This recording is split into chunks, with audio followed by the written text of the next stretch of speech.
अस्सलाम वालेकुम दोस्तों, मेरा नाम डॉक्टर अली असगर है और आज की इस वीडियो में हम स्टार्ट करने जा रहे हैं second year physics unit number 21 physics of solid. आज की इस वीडियो में हम फिजिक्स ऑफ सॉलिड चैप्टर का आगाज़ करने जा रहे हैं। आज के इस लेक्चर को शुरू करने से पहले आपसे एक मरतबा रिक्वेस्ट करेंगे कि अगर आपने अब तक हमारे इस चैनल को सब्सक्राइब नहीं किया जो कि सिंध बोर्ड टीचिंग के नाम से है, तो काइंडली आज ही आप हमारे इस चैनल को सब्सक्राइब करें और साथ ही साथ बेल आइकन को लाजमी क्लिक करें ताकि हमारी अपलोड करदा तमाम इंपॉर्टेंट वीडियोज़ की नोटिफिकेशन आपको रिसीव हो सके। तो आइए स्टार्ट करते हैं। सबसे पहले फिजिक्स ऑफ सॉलिड में डेफिनेशन की बात करेंगे। The physics of solid is a branch of physics that deals with the study of the physical properties of solid material, electronics, magnetic, optical, thermal and mechanical properties. Physics of solid physics की branch है जिसमें हम क्या करते हैं, study of physical properties of solid material, solid material की physical properties के बारे में स्टडी करते हैं। अब फिजिकल प्रॉपर्टीज क्या है, इलेक्ट्रॉनिक्स के हवाले से, मैग्नेटिक के हवाले से, इससे पहले वाले पूरे चैप्टर हमारे मैग्नेटिज्म पे थे, ऑप्टिकल यानी related to eye, thermal heat energy से रिलेटेड, और इसकी जो जो मैकेनिकल प्रॉपर्टीज होती हैं वो सारी चीज़ें फिजिक्स ऑफ सॉलिड में हम अंडरस्टैंड करने जाते हैं। अब फिजिक्स ऑफ सॉलिड को स्टार्ट करने से पहले हम इसकी इंपॉर्टेंस की बात करते हैं, इसकी अहमियत। It aims to understand the behaviour of solid material under different condition. इस ब्रांच का मकसद ये होता है कि सॉलिड मटेरियल के बिहेवियर के बारे में स्टडी की जाए अंडर डिफरेंट कंडीशंस में, सच एज टेम्परेचर को हाई लो करके अंडरस्टैंड किया जाए, प्रेशर के अफेक्ट देखा जाए, इलेक्ट्रोमैग्नेटिक फील्ड के पॉइंट ऑफ व्यू से उसको अंडरस्टैंड किया जाए। It also helps to explain phenomena like crystal structure defect in material, crystal के जो स्ट्रक्चर्स हैं उसके हवाले से जो ये हमें एक्सप्लेन करता है। डिफेक्ट इन मटेरियल, किसी मटेरियल में जो डिफेक्ट होता है उसके हवाले से हमें ये एक्सप्लेन करता है।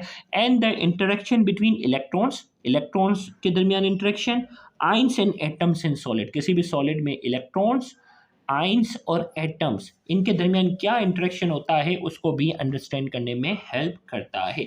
अब यहाँ ये बात मैं आपको थोड़ा सा एग्जाम्पल से समझाता हूँ।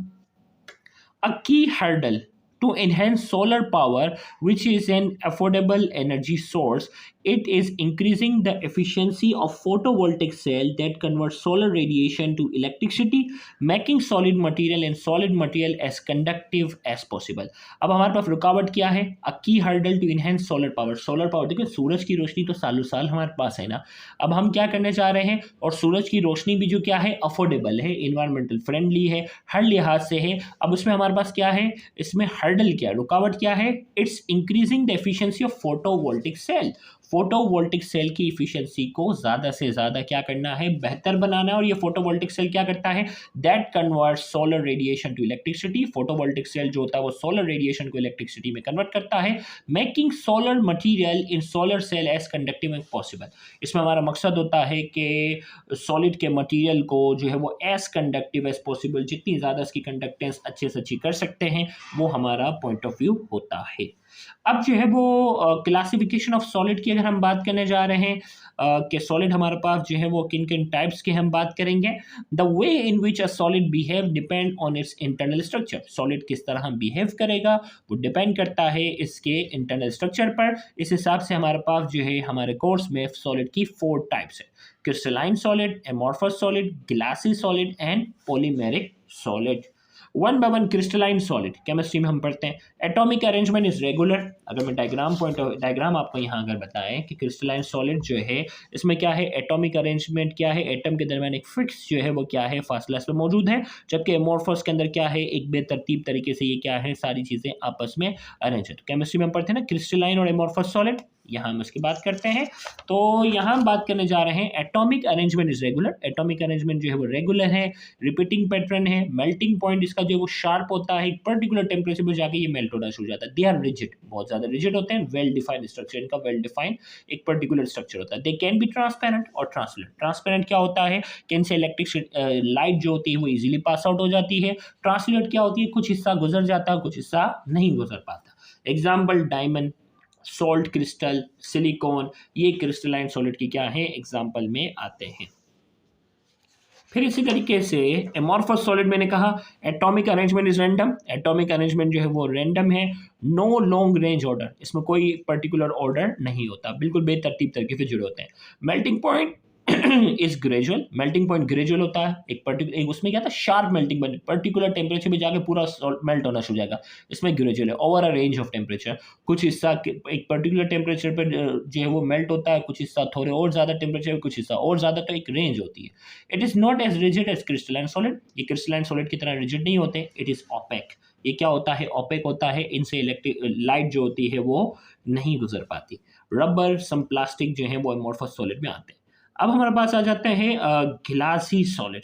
गिलासी सॉलिड की बात करेंगे, atomic arrangement is random and short range order. इसमें क्या था, इसमें भी हमारे पास क्या था नो लॉन्ग रेंज ऑर्डर, इसमें भी हमारे पास क्या है short range order. Atomic arrangement जो है वो रैंडम है और शॉर्ट रेंज ऑर्डर है, मेल्टिंग पॉइंट जो है वो इसकी भी ग्रेजुअल है, over a range of temperature है, रिजिड है but less than crystalline solid, ये भी प्रॉपर्टीज की बिल्कुल सेम है। दे आर ट्रांसपेरेंट और ओपेक डिपेंडिंग ऑन कंपोजिशन।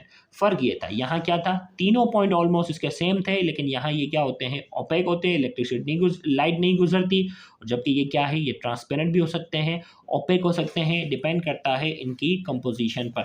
अब बुक के अंदर ये देखो इनकी गिलासी जो है वो ग्लासी सॉलिड की ये बनाई हुई है स्ट्रक्चर यहाँ, तो ये ट्रांसपेरेंट भी हो सकते हैं और ओपेक भी हो सकते हैं। एग्जांपल विंडो ग्लास और कुछ प्लास्टिक भी जो है वो ग्लासी सॉलिड होते हैं। पॉलीमेरिक सॉलिड की बात करेंगे, atomic arrangement is long chain और नेटवर्क ऑफ रिपीटिंग यूनिट। इसमें बाकायदा पॉलीमेरिक की अगर मैं बात करता हूँ तो पॉलीमेरिक में जो है एटॉमिक अरेंजमेंट जो है वो क्या होती है लॉन्ग चेन की शक्ल में, ये बाकायदा क्या है लॉन्ग चेन की शक्ल में होती है हमारे पास, और उसको बिल्कुल एक लंबाई में और इसको क्या कर सकते हैं बिल्कुल एक चेन की शक्ल में ये अरेंजमेंट होती है।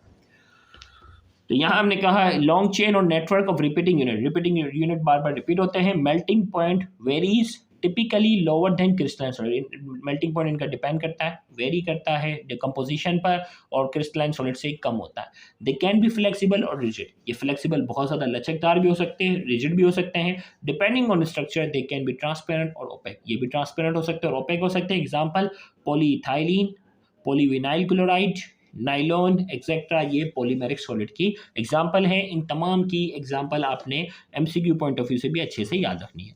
एग्जाम्पल करके यहाँ थोड़ा सा नोट करके हम बात करते हैं जॉन बी साइंटिस्ट का नाम है, who credited for the identification and initial development of the first lithium batteries। आपको मालूम है आजकल मोबाइल के अंदर लिथियम बैटरी है, इलेक्ट्रॉनिक्स कार के अंदर जो लिथियम बैटरी का बड़ा एक ट्रेंड है, तो ये पहले जो साइंटिस्ट थे उनको क्रेडिट मिलता है कि इनिशियल जो लिथियम बैटरी की जो शुरुआत की थी वो जिसमें लिथियम आयंस मौजूद होते हैं वो जॉन बी ने की थी। He realise how a battery with lithium anode could provide high charge density and give us the prerequisite technology for electric car and smartphone।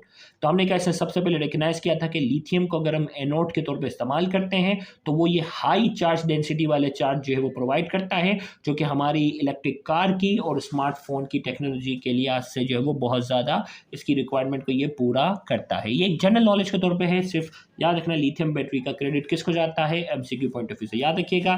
तो यहाँ जाकर हमारा पहला लेक्चर जो है वो मुकम्मल होता है। इंशाल्लाह नेक्स्ट लेक्चर में हम आगे डिफॉर्मेशन, स्ट्रेस, स्ट्रेन, उनके बेसिक कॉन्सेप्ट को डिस्कस करेंगे, तो उस लेक्चर को भी देखना मत भूलिएगा। Thank you very much. अल्लाह हाफ़िज़।